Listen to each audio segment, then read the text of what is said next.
Hello students. तो अपन लोगों ने बात कर लिया था, फ्रॉग पढ़ लिया था और कॉकरोच पढ़ लिया था। तो आज 5 क्वेश्चन की प्रैक्टिस करनी है। अब ये हम क्वेश्चन प्रैक्टिस वाला जो ये सेशन है, डेली 5 क्वेश्चन की प्रैक्टिस अपन लोग डेली स्टार्ट करेंगे। और आपको 5 क्वेश्चन विद इन कुछ ही मिनट में देखने को मिल जाएगा। आप उसको देख सकते हैं, थोड़ा सा समय लगेगा क्योंकि क्वेश्चन प्रैक्टिस सेशन डेली ये होगा 5 5 क्वेश्चन के। और ये टॉपिक वाइज स्टार्ट कर रहे हैं। ठीक है, आप चैनल पे बने रहिए। देखते हैं, ये पहला क्वेश्चन अपना दे रखा है कॉकरोच से। क्या बोल रखा है भाई? The body the body cell of cockroach discharge their nitrogenous waste in the haemolymph mainly in the form of. मतलब सिंपल सा क्वेश्चन है। आपसे क्वेश्चन पूछा जा रहा है कि कॉकरोच जो है बेसिकली जो वेस्ट रिमूव करता है वो किस फॉर्म में रिमूव करता है। अपने एनिमल किंगडम में भी पढ़ा था और स्ट्रक्चरल ऑर्गेनाइजेशन वाले भी चैप्टर में पढ़ा था ना। आप कमेंट करेंगे कि हमने जो एनिमल किंगडम में आप लोगों को पढ़ाया था कि जो वेस्ट होते हैं जो पानी में रहते हैं उनका जो एक्सक्रीटरी प्रोडक्ट क्या होता है, और जो एम्फीबिया के बारे में पढ़ा था फ्रॉग में क्या वेस्ट प्रोडक्ट होता है, और कॉकरोच का तो अभी एक क्वेश्चन अपने पास आ ही गया है। जैसा कि याद होगा, कॉकरोच यूरिक एसिड के फॉर्म में अपने वेस्ट को रिमूव करता है। बट यूरिक एसिड का कोई यहाँ पर ऑप्शन देखने को नहीं मिल रहा है ना। यूरिया ये भी गलत हो जाएगा, कैल्शियम कार्बोनेट ये भी गलत है। अमोनिया तो पानी में पाए जाने वाले एनिमल सिक्रीट करते हैं, ठीक है ना।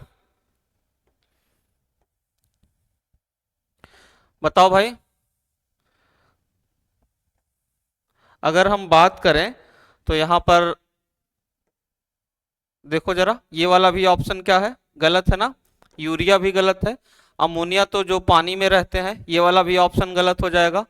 एक्वाटिक एनिमल ये सिक्रीट करते हैं। एक्वाटिक एनिमल में अमोनिया के फॉर्म में वेस्ट रिमूव होता है। पोटेशियम यूरेट ये वाला ऑप्शन अपना सही है। पोटेशियम यूरेट क्या है? A type of salt.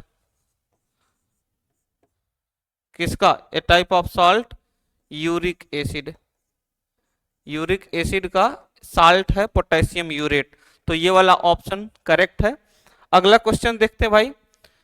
ये भी कॉकरोच से दे रखा है, पूछा जा रहा है इन मेल कॉकरोच। किसमें? ये क्वेश्चन को ध्यान से आप पढ़िएगा, मेल फीमेल में। Male cockroaches sperm are stored in which part of the reproductive system. जैसा कि अपने को पता है टेस्टिस में तो स्पर्म बनेगा, तो ये ऑप्शन तो नहीं सही होगा। मशरूम ग्लैंड का काम क्या है? नरिशमेंट प्रोवाइड करना। और वो जो स्पर्म के ऊपर एक वो क्या काम करता है? एक लेयर बनाने का काम करता है। कौन? Mushroom gland. सेमाइनल वेसाइकल में स्पर्म क्या होगा? स्टोर होता है। वास्ट डिफरेंस से तो ये ट्रांसपोर्ट होता है ना, ठीक है ना।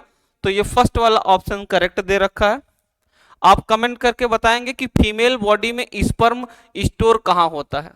ये तो मेल बॉडी में पूछा है, लेकिन फीमेल बॉडी में भी एनसीईआरटी में कुछ लिख रखा है कि स्पर्म स्टोर कर लेता है जब फीमेल एग लेइंग करती है, देन वहां से स्पर्म रिलीज करता है, फिर फर्टिलाइजेशन होता है।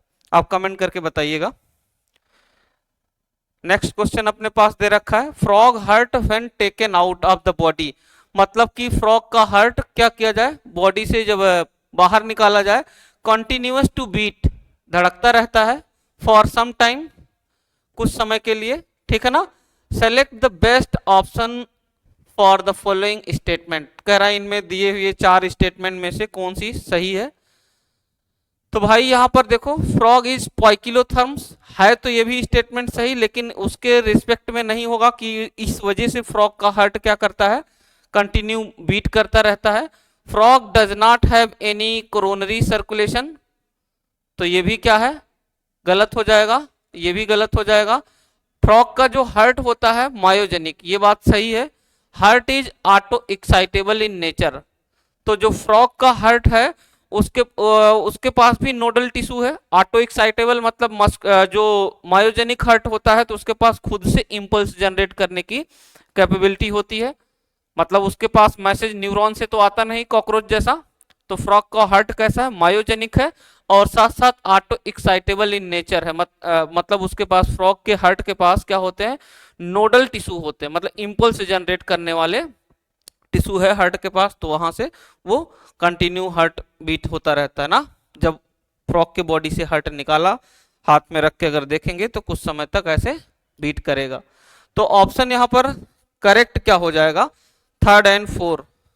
कौन कौन सा, थर्ड एंड फोर्थ, ये ऑप्शन क्या है, दोनों क्या है, करेक्ट है।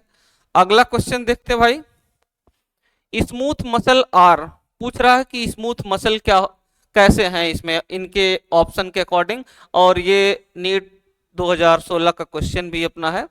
पहली बात तो याद रखना, स्मूथ मसल कैसा होता है, शेप की बात करें स्पिंडल शेप होता है, या कहीं कहीं फ्यूजिफॉर्म शेप लिख रखा है, ठीक है।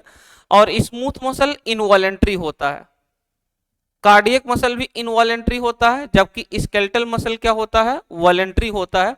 स्केलेटल का नाम में ही लिखा है कि जहां जहां बॉडी में बोन है वहां पे पाए जाने वाली मसल, जैसे यहाँ पर है, यहाँ पर, तो इसका नाम क्या, स्केलेटल मसल है ना। वैसे बाइसेप ट्राइसेप जो भी आपने पढ़ रखा होगा, मसल के नाम की हमें बात नहीं करनी है, बस लोकेशन देखना है कि जहां बॉडी में बोन होता है वहां पाए जाने वाली मसल स्केलेटल मसल कहलाता है। और जो हमारे बॉडी के इनसाइड जैसे इंटरनल ऑर्गन है, वो जो जिस मसल से बने हैं उन्हें विसरल मसल के नाम से जाने जाते हैं, या स्मूथ मसल। तो बॉडी में स्केलेटल मसल ही वॉलेंट्री नेचर है, बाकी कार्डियक मसल और स्मूथ मसल इनवॉलेंट्री है। तो इसके ऑप्शन के अकॉर्डिंग अपन देखते हैं, लिखा है इनवॉलेंट्री, फ्यूजिफॉर्म और नॉन स्टेटेड, तो ये बातें तो ठीक लिखा है। वॉलेंट्री, स्मूथ मसल वॉलेंट्री नहीं होता, मल्टी न्यूक्लिएटेड सिलेंड्रिकल भी नहीं होता, ये भी गलत हो जाएगा। इनवॉलेंट्री ठीक है, लेकिन सिलेंड्रिकल स्ट्रिएटेड लिख दिया, ये भी गलत हो जाएगा। वॉलेंट्री आ गया तो ये भी गलत है। हमें बताइए आप, स्केलेटल मसल का शेप कैसा होता है, सिलेंड्रिकल ही पढ़ा होगा, और कार्डियक मसल का ब्रांचेस शेप पढ़ा था, ठीक है ना। तो ये भी क्वेश्चन हो जाएगा, इजी क्वेश्चन है। इनवॉलेंट्री होगा, फ्यूजिफॉर्म या यहाँ पर स्पिंडल शेप देगा तो भी चलेगा, बट स्मूथ मसल कैसा होता है, नॉन स्टेटेड, इनके ऊपर कोई लाइनिंग नहीं पाया जाता। स्मूथ मसल का डायग्राम आप देखेंगे तो कुछ ऐसा देखने को मिलेगा, ठीक है ना। अगला क्वेश्चन जो दे रखा है, the terga, sterna and pleura of cockroach of the body are join, ये अपन ने पढ़ा था। कौन से मेम्ब्रेन से जुड़ा होता, आर्थोडियल मेम्ब्रेन से। कार्टिलेज नहीं, सीमेंटिंग ग्लू इससे भी नहीं, मस्कुलर टिश्यू नहीं, तो आर्थोडियल मेम्ब्रेन पढ़ा था। स्टर्नाइट, प्लूरा, टर्गम, ये सब वर्ड यूज हुआ था ना। और अगले लेक्चर पे ऐसे 5 क्वेश्चन और अपन पढ़ेंगे, किसके बारे में, इसी सेम टॉपिक होने वाला है, फ्रॉग और कॉकरोच। फ्रॉग के नर्वस सिस्टम से रिलेटेड कुछ क्वेश्चन होंगे, और कॉकरोच का जो नर्वस सिस्टम है और डाइजेस्टिव सिस्टम से भी 2-3 सवाल प्रैक्टिस करेंगे। थैंक यू, मिलते हैं नेक्स्ट वीडियो में।